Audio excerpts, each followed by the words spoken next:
दोस्तों, अपने ही पैर पर कुल्हाड़ी कैसे मारी जाती है, ये चीज सीखना हो तो आप बांग्लादेश से सीख सकते हैं। बांग्लादेश ने हाल ही में जिस तरह से कॉटन और येन का इंपोर्ट भारत से रोका और इस पर बैन लगाया, अब बांग्लादेश की ये चाल उस पर ही बैकफायर करती हुई दिखाई दे रही है। बांग्लादेश के द्वारा लगाए गए इस बैन को अभी 4 दिन भी नहीं हुए, लेकिन बांग्लादेश के व्यापारियों ने मोहम्मद यूनिस के खिलाफ मोर्चा खोल दिया और ये एहसास दिलाया कि कितना बड़ा नुकसान वे खुद बांग्लादेश का करवा बैठे हैं।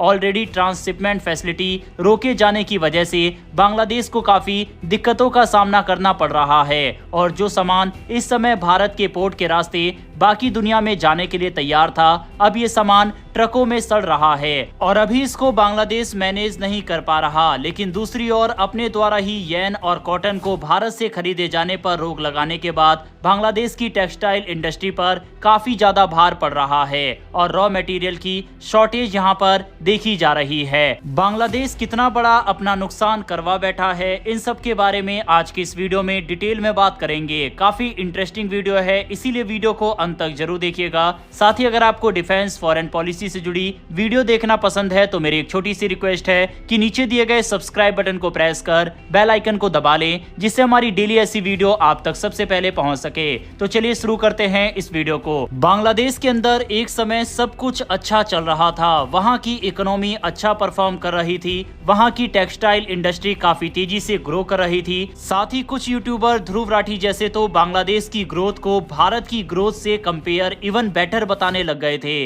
बांग्लादेश के अंदर सब कुछ अच्छा चल ही रहा था कि तभी बांग्लादेश को यह एहसास हुआ कि हम तो मुस्लिम देश हैं, इतनी शांति और इतनी तेजी से ग्रो कैसे कर सकते हैं। और अब हालात हम सबके सामने हैं। बांग्लादेश के अंदर इस्लामिक ताकत अपना पैर पसार चुकी है और मोहम्मद यूनिस का खुला इन्हें समर्थन है। इसके अलावा जिस तरह के डिसीजन मोहम्मद यूनिस के द्वारा लिए जा रहे हैं, उससे उनको खुद नहीं समझ आ रहा कि इससे बांग्लादेश को फायदा होगा या फिर नुकसान, और यही कुछ येन के प्रतिबंध पर देखने को मिला। मोहम्मद यूनिस ने सोचा कि भारत से इसकी सप्लाई बंद करके पाकिस्तान से मंगाने से भारत को बड़ा झटका लगेगा और भारत को काफी घाटा होगा, लेकिन हुआ उसके बिल्कुल उलट। जो बैन भारत को बांग्लादेश के ऊपर लगाकर बांग्लादेश को सबक सिखाना चाहिए था, वही प्रतिबंध बांग्लादेश ने भारत के ऊपर लगाकर अपने आप को ही सबक सिखा दिया। दरअसल भारत से जो धागा बांग्लादेश आता था वह सस्ता होता था।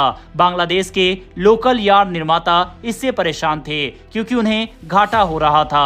अब बांग्लादेश की सरकार ने फैसला लिया है कि भारत से जमीन के रास्ते यार्न मंगाने पर रोक लगा दी जाएगी। यह रोक बांग्लादेश के 5 जरूरी लैंड पोर्ट्स पर लगाई गई है, जिसमें बेनापोल, भोमरा, सोना मस्जिद, बंगलाबंधा और बुरी मारी है। बांग्लादेश सरकार का कहना था कि इस फैसले से लोकल यार्न प्रोड्यूसर्स को फायदा होगा, लेकिन गारमेंट एक्सपोर्टर्स कह रहे हैं कि इससे उनका काम और मुश्किल हो जाएगा क्योंकि अब उन्हें महंगे दाम में यार्न खरीदना पड़ेगा, चाहे लोकल मार्केट से ले या फिर समुद्र के रास्ते भारत, चीन, तुर्की या उज्बेकिस्तान से मंगवाएं। रिपोर्ट्स के मुताबिक भारत से जो यार्न आता था वह लोकल प्रोडक्ट से करीब 20 से 50 सेंट प्रति किलो सस्ता होता था। इसीलिए बांग्लादेश के कपड़ा उद्योग के लिए ये एक बेहतर और फास्ट विकल्प था। Bangladesh knitwear manufacturers and exporters association के प्रेसिडेंट मोहम्मद हातेन ने कहा है कि ये सरकार का गलत फैसला है। उन्होंने कहा इससे छोटे और मंझोले फैक्ट्रियों को नुकसान होगा।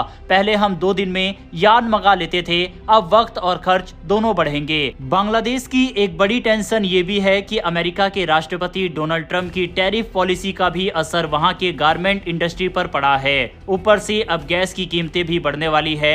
ऐसे में यार्न इंपोर्ट बैन एक और बोझ साबित हो सकता है।